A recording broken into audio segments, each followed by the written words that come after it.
अस्सलाम वालेकुम वरहमतुल्लाहि वबरकातुहू। जी नाज़रीन, उस्मान मदनी आज आपके साथ एक बहुत अफसोसनाक खबर शेयर करनी है। जैसे कि आपको पता होगा कि नईम चट्टा साहब तहरीके लब्बई के अमीर जो हैं, मंडी बहाउद्दीन के अमीर, उनको पहले इन्होंने गिरफ्तार किया, फिर छोड़ दिया।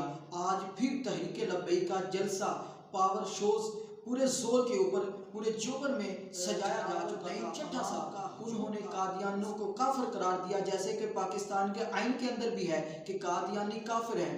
तो वहाँ पे नईम चट्टा साहब को हुकूमत ने फिर गिरफ्तार कर लिया। अब हुकूमत ने बहुत बगैरती कर ली।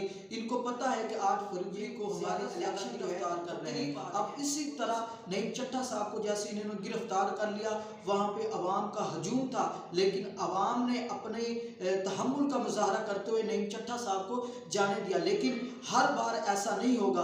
अब इंशाअल्लाह अल अज़ीज़ कल 10 बजे शाहताज मिल के सामने इंशाल्लाह एक रैली का एहतमाम किया गया है।